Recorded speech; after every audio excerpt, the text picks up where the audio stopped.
This is We the Sales Engineers Podcast, show 37. Welcome to We the SEs podcast, the show for sales engineers by sales engineers with your host, Ramsey Majaba. Upon arriving to a party, Ramsey's favorite line is, "When are we leaving?"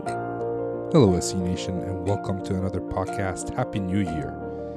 So today is December 31st, and I'm publishing this new episode on December 31st, which is awesome. Although if you're listening to this later, it doesn't really matter, but Happy New Year, no matter where you are, and I hope you're achieving your goals, whichever year you're in.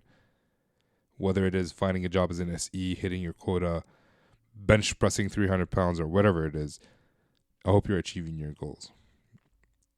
Since this is a new year, and I've already talked about goals today, this is the topic that I'm going to be talking about today. That's the focus of today's podcast. This is another solo episode, so if you're expecting to hear somebody else, come back next week. Otherwise, maybe we can learn something together. I love talking about goals. I love setting goals. I'm not an expert at it yet. It is something that I'm working on, and I'm using this podcast as a platform for me to actually think about it, I guess, out loud. And maybe with you, we can build a way of setting up goals together. So if you have any comments or any ideas on how to do this, you can do it in the comments section. Otherwise, these are my thoughts. They've been helpful to me. They've worked out so far for me, and I want to share them with you guys. When I talk about goals, I am not talking about New Year's resolutions. From my experience, those never work. They're usually an afterthought, and we really have no consistent system of keeping us in track to do that. And I'm not talking about performance review goals either. In my case, most of my performance review goals came after the year ended, so I have to retroactively backfill whatever I achieved and consider those my goals. So that wasn't great either. And even if it's done properly, where people give it to you at the beginning of the year for you to fill out and set your goals for the end of the year, I've never been taught how to set the goals that align with my company, I guess company requirements or company goals itself. Because sometimes your goals, unfortunately, and the company goals do not align, especially if you're in sales. Usually, the company goals is to sell a lot of money, and your goals is to sell a lot of product. But the problem arises when the product that you want to sell is not something that the company wants to sell. So the goals are not always in alignment. So that's why I like to focus on what I can control and focus on my goals. And if you can hear me not being able to breathe again, I am still under the weather, which sucks. It's been like almost 4 weeks, but my goal is not to complain about it for this session. If you have found that the company performance, whatever they call it, performance review goals are good enough for you, please let me know. I'd love to know how you actually rate them. But for the purposes of today, this is not something I'm going to be talking about. What I'm talking about here is the overarching, what I decided to call right now, lifetime achievement goal. If you ever read the 7 Habits of Highly Effective People by Stephen Covey, which is a very, very old book, if you read that, you know that he always says begin with the end in mind, which means, and he gives the example of picture yourself in your coffin dying, or dead, sorry. Morbid topic to talk about on New Year's Day, but on New Year's Eve. But picture yourself there and imagine what you want to hear people talk about you. Those are your achievements. So it is very important, at least in my opinion, to know where you want to end up. If you don't know where you want to end up, how do you know where you want to, which direction are you going to take? So if you want to become a CEO of a company, then you probably need to get out of the technical world right now and start going into the business world and marketing world. That's just an example. That's not necessarily where you should be going, although there's nothing wrong with it. But if you don't know where you want to be in 10 years, and believe me, when I first started, I didn't know where I want to be the next day. But now, since I've been doing this for a while, I have an idea of where I want to be. Maybe not before I die, But I can think of 10 years from now or 5 years from now where I want to be, which is how I can set my goals. So know where you want to be at the end of your life. If you don't want to get there, you can do it like 10 years or 5 years or 3 years out and figure out where you want to be then. And then start deciding what your goals for this year should be. In my opinion, 1 year goals, just looking 1 year out without knowing where you want to end up, is not really the best way to do it. Mainly because I want to make sure that my 1 year goal is leading me to my 10-year goal, or whatever it is, goal X amount of years from now. Because let's say I want my 1 year goal, not thinking about my 10-year goal from now. I want my 1 year goal to learn some form of new technology. But in 3 years from now, I want to be in sales, pure sales, not sales engineer, just an account manager. Then how is learning that new technology going to help me be a salesperson? It could, or I could be focusing on something more valuable for people to be salespeople. So the way I see it, we have that overarching lifetime achievement goal, and then we can break it down to whether it's a 10-year goal, 5-year goal, 3-year goal, and 1-year goal. You can even be granular to this month goal, this week's goal, and even today's goal. So you can be as granular or as, I guess, overarching, or I guess not as granular as you want to be. And a great resource for that is The One Thing, a podcast, which if you haven't heard me talk about it before, you should really give it a try. They talk about goal setting and time management, that sort of thing. So it's very interesting. Note that the information that I'm sharing with you today is information I've gathered from multiple sources, as well as things that I've tried in the past. There is no scientific backing behind it. It's just my opinion. So hopefully you'll find it useful. But check out theonething.com. The number one, not the full word one, and maybe that will help you as well. Another thing you might want to check out is Tim Ferriss's podcast. In case you don't know who Tim Ferriss is, he's the author of the 4-Hour Workweek, 4-Hour Body, 4-Hour Chef, Tribe of Mentors. He has his own blog posts. He's made it his basically life's mission to interview as many successful people as possible. One of the people he interviewed, her name was Debbie Millman, and I can't remember what her background is, but she talks about describing her life in 10 years when she was younger, and now she's achieved almost everything that she's described. So check that out. Basically what she did was she kind of wrote a story of what her perfect day was, where she was, how many kids she had, that sort of thing, what she was doing throughout the day, and in 10 years she's able to live that lifestyle. I mean, the more you put out there, the more likely stuff could happen. Because, I don't know, I feel you're obligated to work towards it now that you put it out there. I'll put the link to that podcast as well in the show notes, so give it a listen if you would like. But let's talk about like setting the goal. How do we set the goal? I don't know if anyone's ever heard of the SMART acronym, which is specific, measurable, actionable, realistic, and time-bound.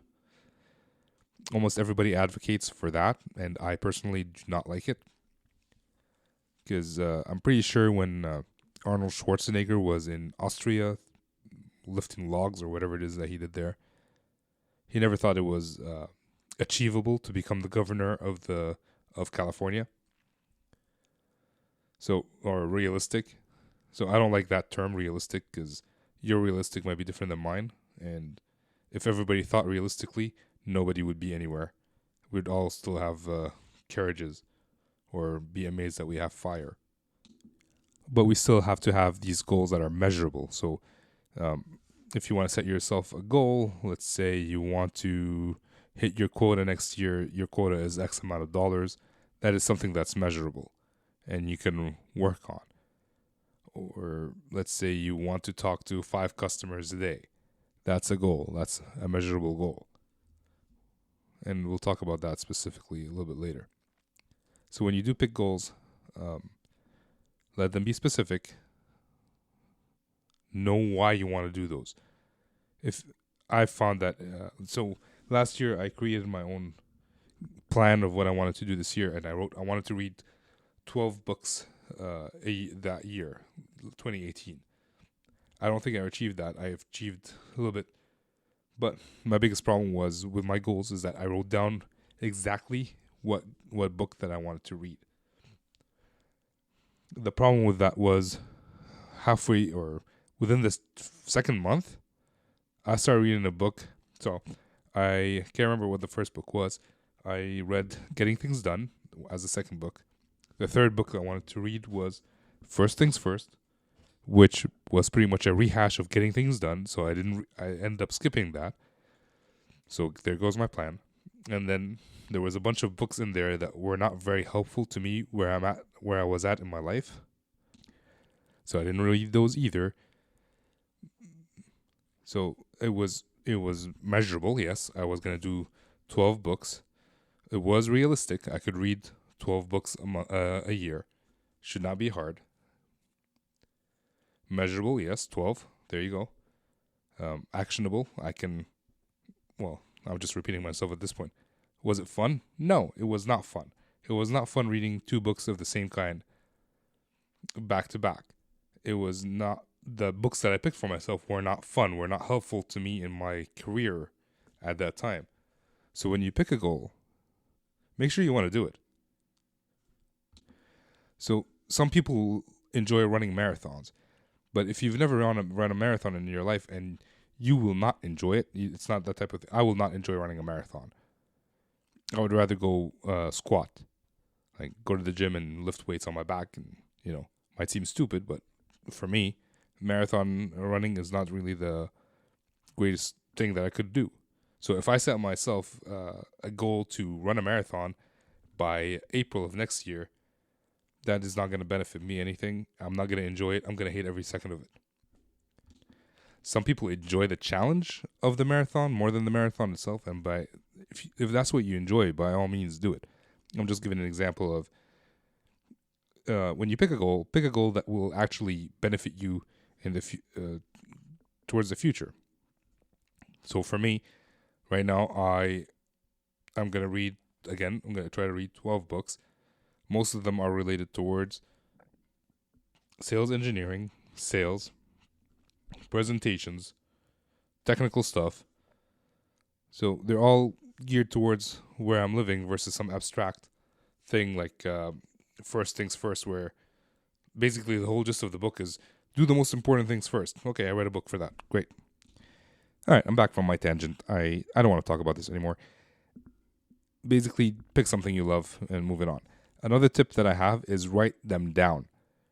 A lot of successful people, if you've ever heard of Grant Cardone, Tim Ferriss, I already mentioned, very successful person. A lot of the successful folks that we maybe admire and aspire to become like, or maybe just admire, we never want to become like them. They tend to write down their goals. So Grant Cardone, I already mentioned him.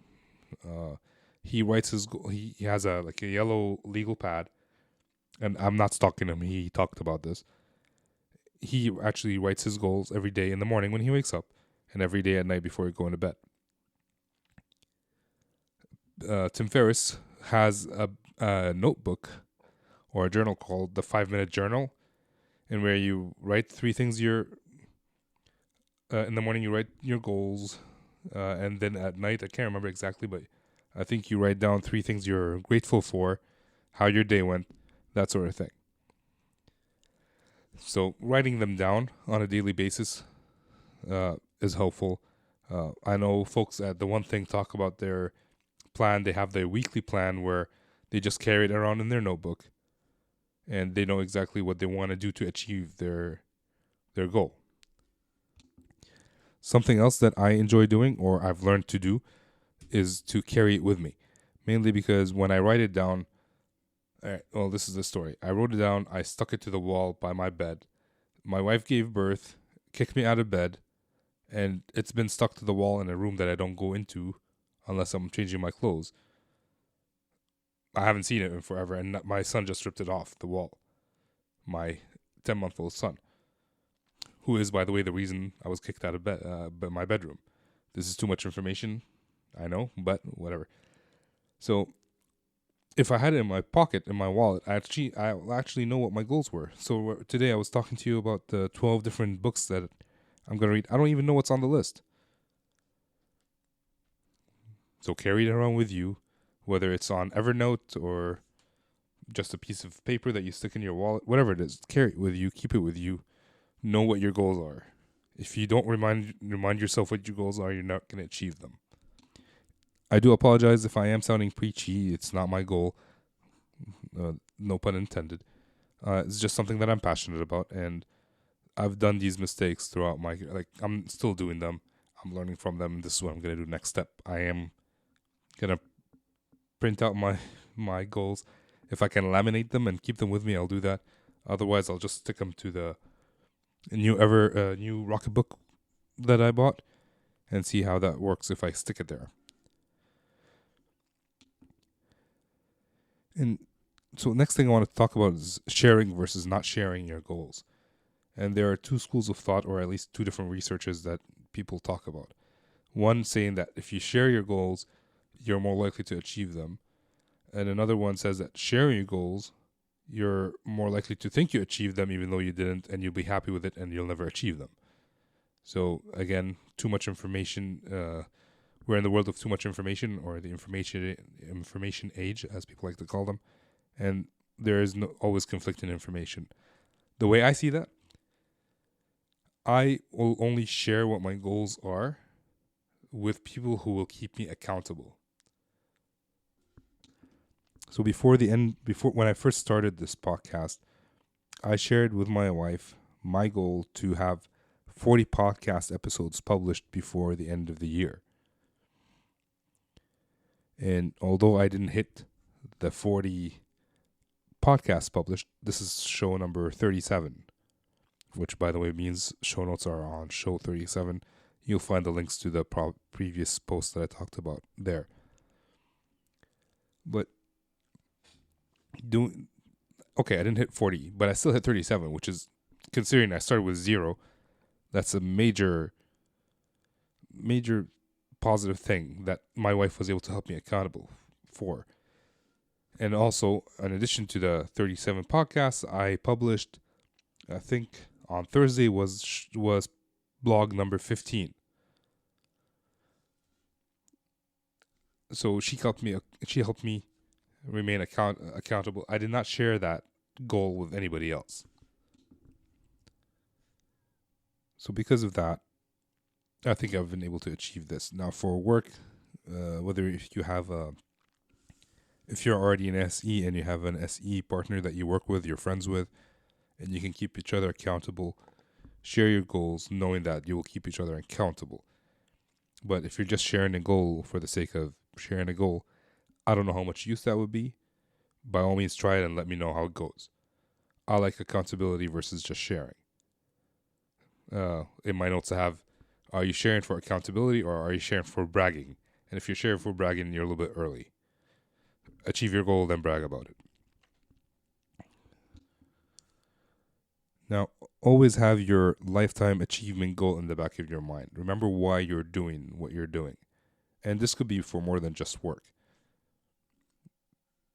If your goal is to be able to take any day off whenever you want, to take your children to a museum or a soccer game or a football game, whatever it is, then pick a career that would suit you.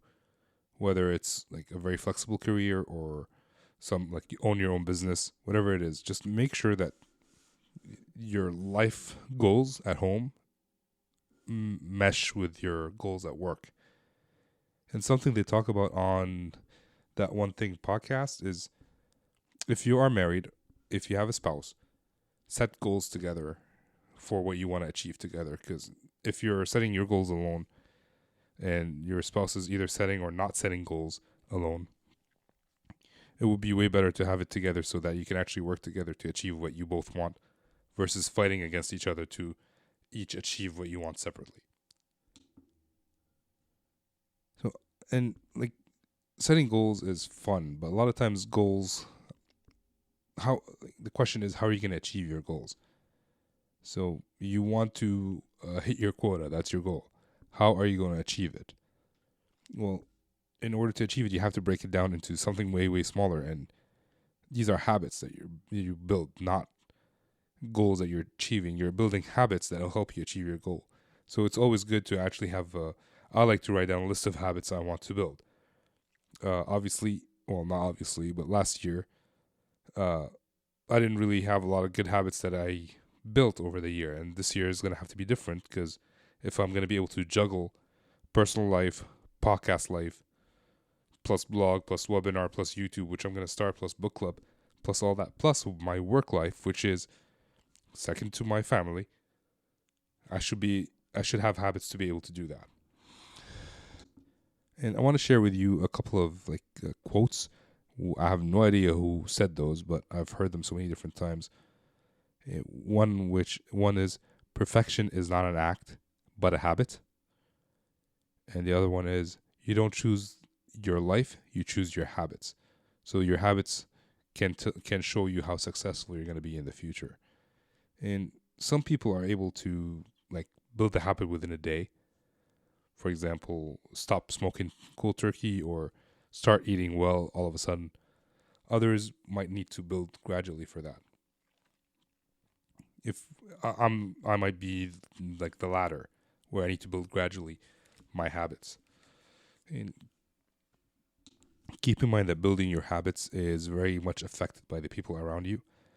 For example, I've been trying to build the habit of waking up at 4 o'clock every morning so I can work on the podcast while the rest of my family is sleeping. But with a 10-year-old and a 3-year-old, 10-month-old and a 3-year-old, it's hard to build that habit when you keep waking up in the middle of the night to take care of somebody or something. And even if it's just for 5 minutes, like my older son gets up and wants to jump in bed with me. That sounds like I make an excuse. Believe me, I'm not trying to be. I am trying to wake up at 4 o'clock in the morning to get this done. But maybe the habit should not be waking up at 4 o'clock in the morning. The habit should be find 20 minutes a day to work on something related to the podcast or the blog post, wherever it is.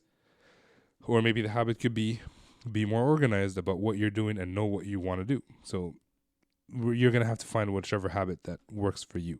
So let's say you want to build your quota, you want to make your quota. That's the goal you want to achieve. And in order to do that, you need to visit X amount of customers a week as an SE, not related to your account manager. Then maybe the habit is to just go out and visit the customers or call them up and set appointments. Whatever it is, the habit could be that. And when I try to build my habit, what I tend to do is put an empty calendar in front of me. They say an average between 30 and 100 days to build a habit. I don't know which number is correct, but better safe than sorry. Just use somewhere in the middle. And I want to go whatever amount of days without doing X or while doing X every day. So I have a calendar to put a check mark on whichever day I achieved my habit goal. And the more X's or checks that I see in front of me on the calendar, the less I want to break that streak. But the biggest problem that I've had in the past is when I break that streak, I start thinking that I already broke it. What's the point? But the point is, if you're more consistent than not. So, for example, if you're on a diet and you mess up one day, and then you're back on track, then that one day is such a small percentage of your overall time. But if you mess up one day and then you decide, oh, screw it, why did I even bother, and just start eating like crap again, then that's eating like crap is a bigger percentage of your time. And so there's a guy called James Clear. He has a book called Atomic Habits, which I've never read, but I've heard him on a couple of podcasts. One of them was the onething.com, again, one with the number. And I really liked what he had to say, so get his book. I've read other books, such as Bigger, Faster, Smarter, I think, let me look that up, by Charles Duhigg. And so I'll put these in the show notes as well. And Charles Duhigg has another book called The Power of Habit. And they all talk about habits and how they can shape your life. So habits is a very important thing, at least for me. And look into it if that's something that you think would be beneficial to you. And the last tip of the day that I have here is that you can build you can build them one habit at a time. It's easier to put all your energy into building one habit, because after a while, it will not require energy. It becomes a habit. And at that point, once you feel comfortable, like you're doing that without even thinking, you can start moving on to the next habit that you want to build. And if it takes, let's say, 3 months to build a habit, and that's just a number I'm throwing out there. It doesn't actually have to be that number. It's different per person. Well, let's say it's 3 months. Then in each year, you're building 4 habits. All these 4 habits are working together to help you achieve your goal. So at the end of the year, you're a way better SE, way better salesperson, way better engineer, way better husband if you choose habits that actually support you at home. Father, whatever it is. Building one at a time will actually get you to a lot of places. Whereas thinking that building to one at a time is too slow, I'm just not going to build any, will not get you anywhere. And that's it. That's all I have for you guys today. I wanted to keep it short as well, mainly because, you're supposed to be celebrating New Year's versus listening to me. So thank you again for choosing to be here. 2018 has been a weird and successful year for me, from both work-wise, my actual job, because I found a new job. And I've been working there for almost 2 months from when I'm recording this. And also from the podcast, although I'm not making any money out of this, it's been fun. I've learned a lot. I've talked to a lot of great people. And I want to thank you guys for all the nice messages that I'm getting from you. I'm getting messages from folks who are not SEs and telling me I've convinced them to become SEs. I just got an email from a director in South America who's telling me he's just happy that I'm doing what I'm doing. He's not getting anything out of it. Maybe he is, maybe he isn't. We're all sharing information with each other, but he's already a director, and he's telling me that I'm doing a great job. So it just pushes me to go harder and go stronger for you guys. Help whoever is listening. So thank you guys. Thank you for the love. Thank you for everything. Really, I appreciate it. You have no idea. And I look forward to talking to you in the new year then. And hopefully you guys can build a goal and share it with me, wherever it is that you like to share it, whether it's on Twitter, LinkedIn, wherever it is. I'll be happy to hear it, or just email me. I just want to hear from you guys. Thanks a lot. Happy New Year. Take care. With that, this is Ramsey signing off.